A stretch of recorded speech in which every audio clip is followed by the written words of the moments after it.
everybody, welcome back to the channel. My name's Nicole and this is Dusty Book Sniffers, and today we're here to talk about the books that I'm going to read during this reading vlog for Victober week 2. So let's get started.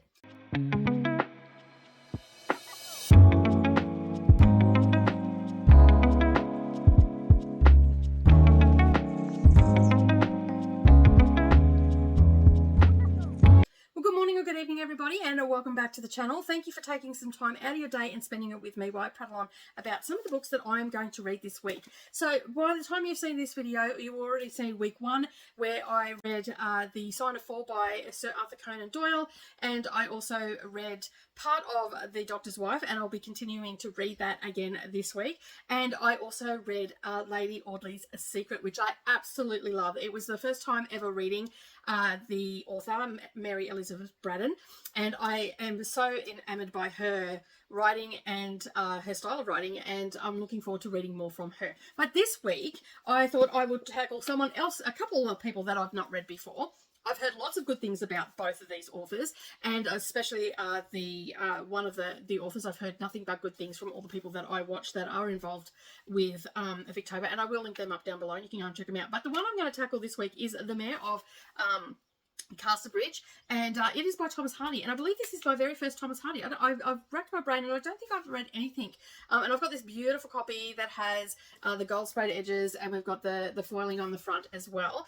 These are the Chiltern books, and they come with their own little ribbon. They've got the gold edges, and they've got the really glossy paper. It feels like a really old-time sort of book that you're reading. Very yeah, I remember my grandmother having books similar to this on her bookshelf, and I always just love the feel of them, and they're quite weighty and whatnot, but they're a good size and easy to hold. So I don't really know much about this book. Like most of the Victorian classics, or even any other classics, I tend not to read the synopsis, but I have heard a couple of people talk about this, and I do know that on a drunken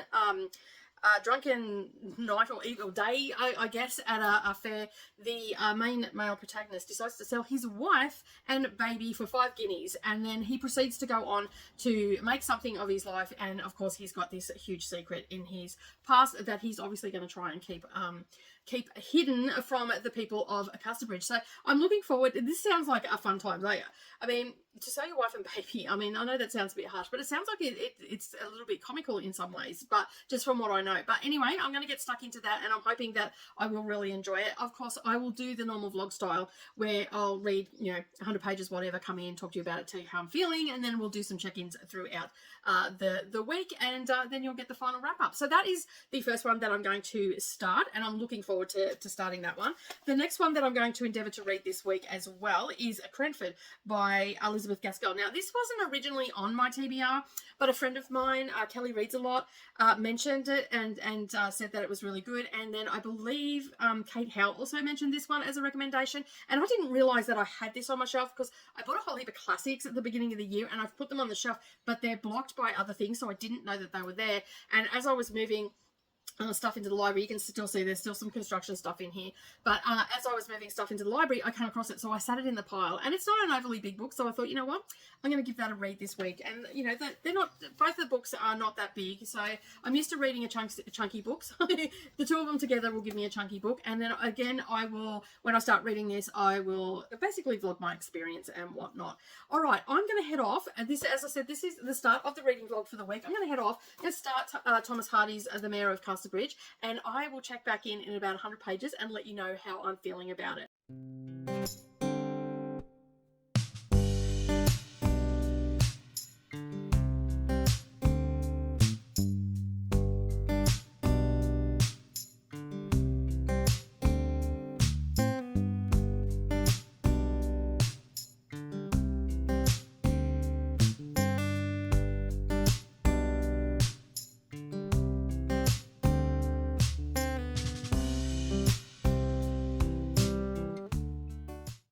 And welcome back. All right, I'm here to just check in for The Mayor of Casterbridge.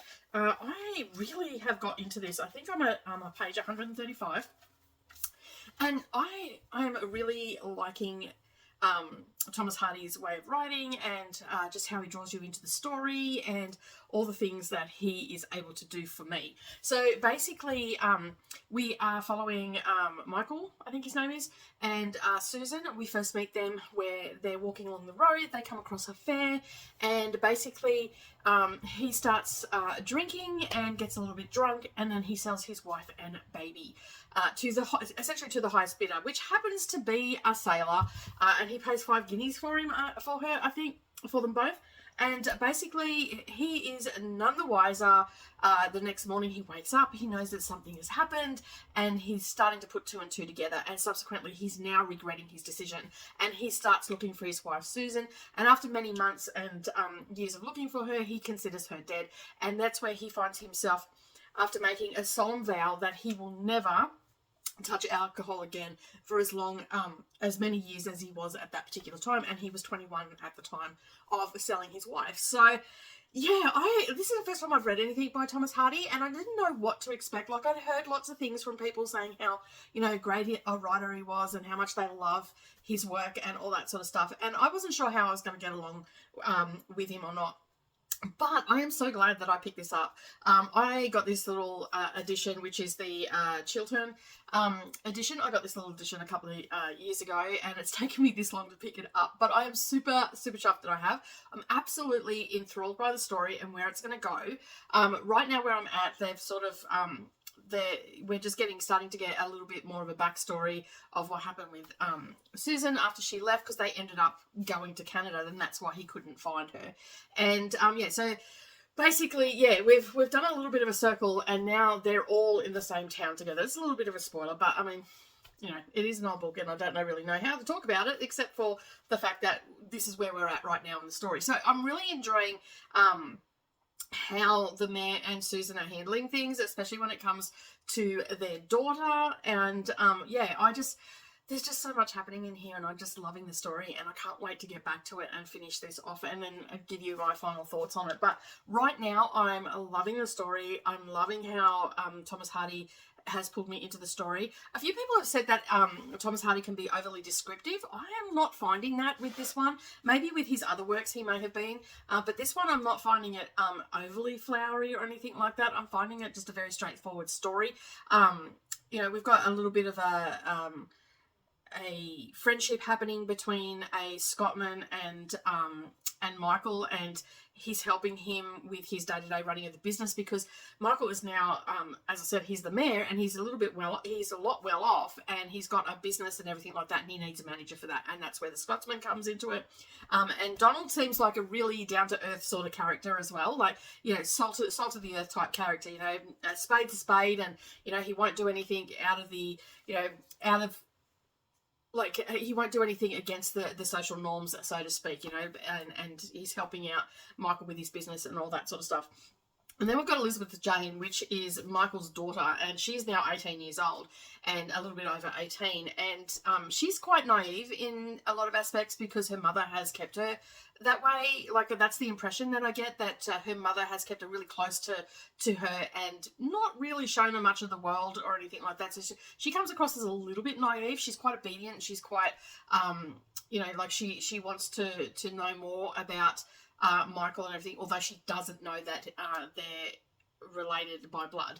And so so that's sort of where I'm at the moment. And Susan is her and Michael are trying to work out how they're going to do this without letting out that embarrassing secret of him selling them 18 years prior. So, and as I said, he's not drinking, he doesn't do that anymore, and he basically says that to Susan, that I don't do that anymore or anything like that. So it's going to be really interesting to see where the story goes. And it's really interesting that they're using alcohol and the decision that he made while drunk, and how he took an oath to God, because he went to a church and basically made an oath to God that he would never drink again as long as, as many years as he was at that age, which was 21. And so far we're at 18 years. So, and he hasn't had a drop. And you even sort of, when we first meet him as the mayor, where Susan and Elizabeth meet him as mayor, he is in a social situation where everybody is drinking and he is only drinking water. So he is really stuck to his oath and he's not breaking that vow that he made with God. So yeah, it's very interesting that that is how it is. And I'm wondering, like, as we go on, does he end up breaking it? Does he, you know, like, there's a few little questions that I have, you know, was Susan in love with the sailor after being with him for so long? You know, are there, you know, there's just little bits and pieces, you know, is there going to be something that happens between Michael and Donald, you know, because, or is he, you know, there's just, I've got a lot of questions at the moment and I'm hoping that they'll be answered soon enough for me. Just the way I think that the plot's going to go. And I don't often think about books in that way. I just sort of get in and read the story and enjoy it for what it is. I don't really try to figure out where the plot's going to go or which way the you know, what the characters are going to do or anything like that. But I find with this one, I've got those questions. They're just tickling in the back of my mind about you know, which way Hardy's going to go with this. So I'm super excited that I am reading this and I'm enjoying it so much. I do have another Hardy that I bought over the weekend, which you would have seen in the last video. So I'm looking forward to reading more by Thomas Hardy. But anyway, that's my check-in. As I said, I'm around, where am I? Page 135 at the moment. So I've still got a ways to go. There's this particular edition has 400 and something pages. No, 379. 381, sorry. So yeah, we've got 300. I've still got, you know, a couple of hundred pages to go. But I must admit, though, these little books, even though they're quite heavy and whatnot, they're quite a pleasure to read. They just sit nicely in your hand and, yeah, you can just enjoy holding the book, which I absolutely love doing. But anyway, I digress. I'm going to head off now. I've got my cup of tea and I'm going to settle in for an evening of reading. And I will check in probably, I don't know, I might check in again and see where we end up, or I'll do a final wrap up for it. All right, I'm going to head off. You have a great evening, everybody, and I'll see you in the next check-in. What are you doing? Why are you trying to eat my book? Why are you trying to eat my book? Hi everybody, welcome back. I'm up at the laundromat yet again. It's rainy weather and I'm travelling away. So by the time you've seen this, I would have already been to Sydney and probably on my way back. But anyway, I'm here to talk about the Mayor of Casterbridge, and I was so blown away by this book. This is the first time I've ever read anything by Thomas Hardy, and so yeah, I was really blown away by this. Just not only the writing style and all that sort of stuff, but also just like the themes that were in it as well. So basically, we've got Michael and Susan. We meet them very early on in the book, and they are travelling along the road with their little baby in tow, and they come across a carnival where subsequently Michael gets roaring drunk and sells his wife and baby to a sailor for 5 guineas, I believe it was. And then basically from there we just go through the process of him waking up the next day. He's very sad that he's done this, and so he sets out to look for his wife and his child, and basically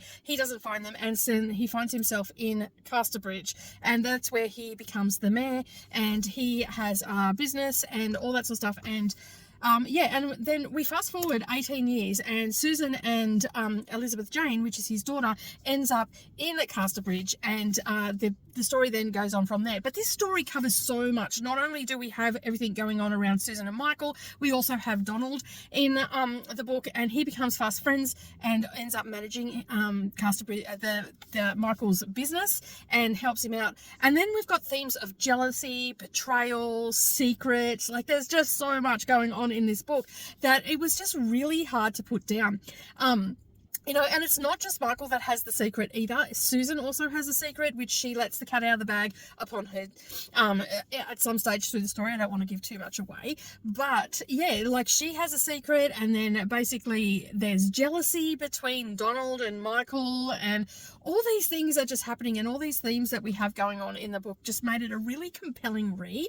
Now, a few people that I spoke to said that they didn't really like Thomas Hardy's writing, if they found it too flowery and all that sort of stuff. Subsequently, I had said to them, maybe you should revisit it again, because I think you might have a better appreciation for it as opposed to reading it back in high school. So I am so glad that I waited to read this. in a way, and disappointed that I didn't read it sooner, because I think that I would have really enjoyed this, 20 odd years ago. I would have enjoyed this book. So I'm really happy that I picked it up. I would like to read, like with most Victorian literature, I don't only just read them once. I will read them once or twice, maybe even 3 times, just to get a real feel of it and all that sort of stuff. I didn't find that, I read along with this while listening to the audiobook, but I didn't find the language overly flowery or overly, I didn't even find his writing style overly descriptive either. It was just the right amount for me. I mean, other people might find it that way, but for me, it was just the right amount of description. It pulled me into the story. As I said, I couldn't put it down, and I didn't want to put it down. I just wanted to keep reading. And it's just a testament to his writing style that, that you can pick this book up 150 plus years later, and you can fall into the story and just be absorbed into the world. Now, I did listen to this on Audible. It was a part of my subscription, and it's an Audible original, and the narrator did a fantastic job of the different voices. I was able to distinguish, sometimes with English accents, it's really hard to distinguish between the different characters, but it was really easy to get the distinguish between the characters with this narrator. For the life of me, I cannot remember the narrator's name, but it is the Audible original one, and it's part of your subscription if you have it. So on my recommendations, if you haven't picked up the Mayor of Casterbridge, by all means, pick it up. I think you're going to thoroughly enjoy your time with it. We've got, the shock and awe of the fact that he sold his wife and baby to the highest bidder, essentially, which happened to be a sailor, and the fact that she went with the sailor. So you've got that shock and awe in the beginning, and then you've got this mystery and secret and, all these things that are happening. And, he also, pledged that which I think I said in the earlier clip, pledged that he wasn't going to drink and all that sort of stuff. And then we are there waiting for him to fall off the wagon, so to speak. And we've just got all these other little things that are happening. So again, another great read for me. I'm having such a fabulous time this Victober. The next book that I'm going to, and I've given this a 4.5 star rating. Wasn't quite a 5 star. It wasn't up there with Jane Eyre and, very different books, but it wasn't up there. That's my benchmark, Jane Eyre and The Tenant of Wildfell Hall by the Bronte sisters. That's sort of my benchmark. This is still up there. If I was feeling extra generous, I probably would have given it 5 star, but definitely a solid 4.5 star read for me. And I cannot wait to revisit this again and to also read a couple more. I've got another book on my shelf from Thomas Hardy, so I will be picking that up sooner rather than later, because oh my goodness, he's writing, I just absolutely love it. All right, so I do have my other book here. I'm multitasking today. Where is it? Did I bring it? Yes, I did. All right, the next book that I'm going to be starting is Cranford. This is by Elizabeth Gaskell, and I have actually started it already. And I'm hoping to finish this tonight, if not tomorrow morning. Now, this is just basically, we are, following along with two spinster sisters, and Miss Maddie and Miss Deborah, as they gossip about the inconsequential goings-on of their community, which happens to be Cranford. Now, I said that I hadn't read anything by Elizabeth Gaskell, and I was watching, I think it was Kate from Kate Howe Reads, and she mentioned a book that had Gothic tales in it, and I'm pretty sure that I have read that book. Just when it was mentioned, I'm like, oh, I think I read that, and I may have read that a couple of years ago during October and didn't realise, because it was an audio book that I listened to. So I'm still going to say that I haven't read Gaskell, because I'm not 100% sure. I may have just picked it up, and because Lois the Witch, I'm pretty sure Lois the Witch is by Elizabeth Gaskell, and I'm pretty sure I've read that. I have read that. I know I've read that. So I have read a little bit of Gaskell before, but I've not read a novel. So this is my first novel, and from what I'm about halfway through now, because I did start this last night and fell immediately into the story. Again, I'm loving the writing style. I'm loving how I'm drawn into these communities, and how I'm right there with the sisters. And this is sort of like little short stories, but at the same time, it's a novel, but it's short stories, and they're interconnected, because we're getting to know all the different characters in the town. And I found myself a couple of times just having a little bit of a giggle, and this picture has really helped me, because we've got spinster sisters and all that sort of stuff. And I believe that this the cover designed by Digital Design, the cover image, the 3 gossips oil on canvas by Lois someone, Louis, 1784 to 1869, the gallery collection Alame. I'm not too sure whether this is an actual oil painting or not from that era, but this picture on the front, this is how I imagined the women to be now. So basically, as they're sitting there gossiping and carrying on and, you know, telling us all about the different people in their town and all the rest of it, I'm just having a fabulous time with it. So I cannot wait to read more from Elizabeth Gaskell. Now, as I said, I'm about halfway through this one now. By the time I finish it, I'll do my check-in and that'll be my final wrap-up for it. But right now, I'm sitting at a 4-star read for this, and I'm so glad that I decided to add this to my TBR, because it originally wasn't on my TBR, and my friend Kelly from Kelly Reads a Lot mentioned it, and I'm like, oh, and she was very enthusiastic about it, as was Kate from Kate Howe, and also I believe someone else mentioned it as well. I can't remember who it was, but there's been a lot of people that have been super excited about it and how much they've enjoyed it in the past. So I thought, you know what, it's a really good opportunity for me to pick it up and give it a read, and I'm so glad that I did. As I said, right now it's sitting at about a 4-star read, and I'm super happy with it. So I'm going to continue on reading this. So the next time you see me, it will be for my wrap up, and hopefully I won't be sitting up at the laundromat again telling you what has been going on. All right, I'm going to head off now and keep reading, and hopefully my clothes will be dry sooner rather than later, and I can get home and relax and just curl up for the night and finish reading the book. All right, I will see you in the next check-in. I know you told your friend you're not okay, and tell me what's wrong and why you never said you felt that way. And guess you're trying to stay strong and fake a smile until I look away. But I've known you too long, it hurts to watch your blue eyes fade to gray as you fade away, as you fade away. Yeah, I'm about to fade away, cause every time I wake up I feel like it's Monday. Something's going wrong with all the chemicals up in my brain. All of a sudden I don't look at anything the same way. Gotta build up of my thoughts sitting in an ashtray. I'm sorry that I'm so inconvenient, okay. Just let me be me and I'll stay out of your way. I can see the way you look at me, I'm such a disgrace. I never really asked to be brought into this place. You wanna love me? Well then baby I have a taste. All the highs and the lows, no you'll never be the same. I don't really wanna hurt you but I can't control the pain. If you're sticking by my side, maybe we could be okay. Okay, maybe you could be the change I need today. I promise that I've never felt this way. I really hope that you will choose to stay through all the pain. I know you told your friend you're not okay, and tell me what's wrong and why you never said you felt that way. And guess you're trying to stay strong and fake a smile until I look away. But I've known you too long, it hurts to watch your blue eyes fade to gray as you fade away, as you fade away, as you fade away.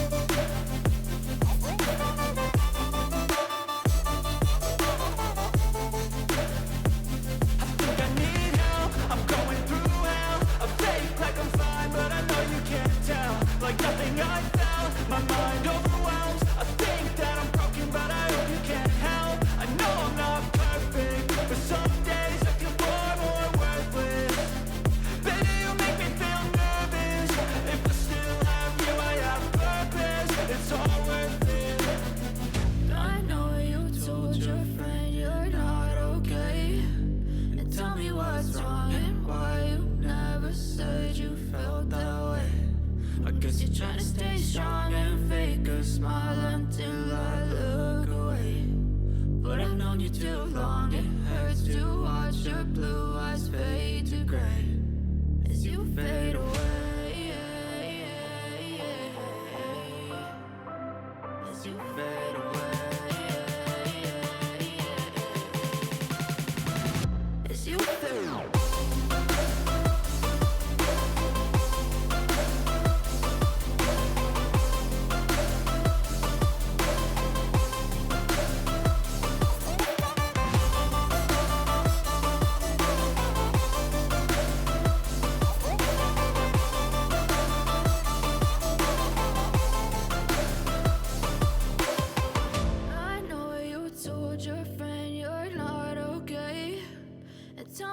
what's wrong and why you never said you felt that way. And guess you're trying to stay strong and fake a smile until I look away. But I've known you too long, it hurts to watch your blue eyes fade to grey. Hi everybody and welcome back. Alright, so I'm here to wrap up for Cranford by Elizabeth Gaskell. This is the second book that I've read for this week and I am so in love with this book. This was great. Like I don't know actually what I was expecting. I guess I was expecting it to be just a little, I don't know. I actually don't know what I was expecting. But anyway, I'm not being very articulate right now. But basically, I finished it. I read this in 2 sittings. I couldn't put it down. Now, it is not, I don't even know how to explain it. It's sort of, like I said in the first clip, it's a little bit gossipy. So we've got 2 sisters that are basically telling us about Cranford and the people in Cranford and the people that they come in contact with. Now, I felt it wasn't short stories, but I felt like they were short stories. So each chapter pretty much had a beginning, a middle, and a conclusion to that person and what they meant to the people that were the sisters that were telling the story. There was certain little bits and pieces through this, especially the one about Peter when he was younger, he dressed up as someone and then he got in trouble off his father and he got flogged by his dad, and subsequently Peter left. He went in, he seen his mum. He didn't cry when he got flogged or anything like that, but it was such a heart-wrenching section of the story where, you know, his dad belted him for doing the wrong thing.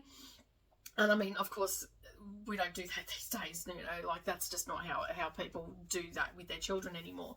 And, you know, so it was quite heart-wrenching to read that. But then how Peter responded to it was quite interesting.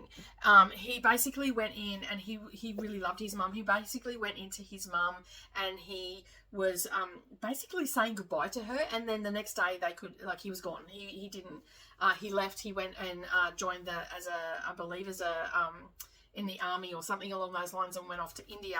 And so subsequently they believed him after a while to be dead, and so the devastation they felt from that, and his mother was also absolutely devastated. Like, they went to go and get him, but they didn't make it in time. They'd already left, and then by the time Peter contacted them, his mother had passed away. So that was really sad, and like I just felt so bad for Peter, and also for the father was a brute. Yes, he was a brute, but he realized that what he had done was wrong. There was a realization there that he had done the wrong thing, and subsequently how he tried to make it better in his own mind and also in his wife's mind as well. But subsequently, the trauma of it all led to her death, and so the sisters were quite upset as well, and all that sort of stuff. So that sort of was really touching. And then I got to the section where, and these have a little bit of spoilery to them and whatnot, but it's hard to talk about them without giving these little tidbits. There is so much more to this book. There's so much more than just the little bits that I'm giving you right now. I just absolutely loved it. Found myself giggling in certain spots, you know, and just like, oh my god, I can't believe that happened in other spots. You know, as I said, I felt for Peter. I think the chapter's even called Poor Peter. Each chapter, you know, has its own little, it's Poor Peter is where he's talking, where he gets flogged and all that sort of stuff. And even the letter that was written to him, and that was quite heartfelt, and whatnot. So it was quite touching, that chapter. But then we got to a chapter where Miss Maddie had some issues with the bank, and basically she lost her fortune, and while she didn't have a lot, it was enough to be comfortable for her to have someone to, you know, that she could employ and all that sort of stuff. And so she lost her money, and she was quite devastated that she was going to have to move out of the house, and she was going to have to let her cook go, which I can't remember her name right now. I can't remember her name. Anyway, subsequently, everybody got a bit panicky because they loved Miss Maddie so much that they wanted to do the right thing by her, and they were devastated for her. And so some of the women of the town that had made it on their own, like made their own money and stuff like that, all had an allowance that they felt like that they could share it with Miss Maddie, but they didn't want her to know because they didn't want to I interpret it as if they didn't want to hurt her pride. You know, they didn't want to make her feel like she was someone that needed charitable, but they loved her so much that they didn't want her to lose face. So they met with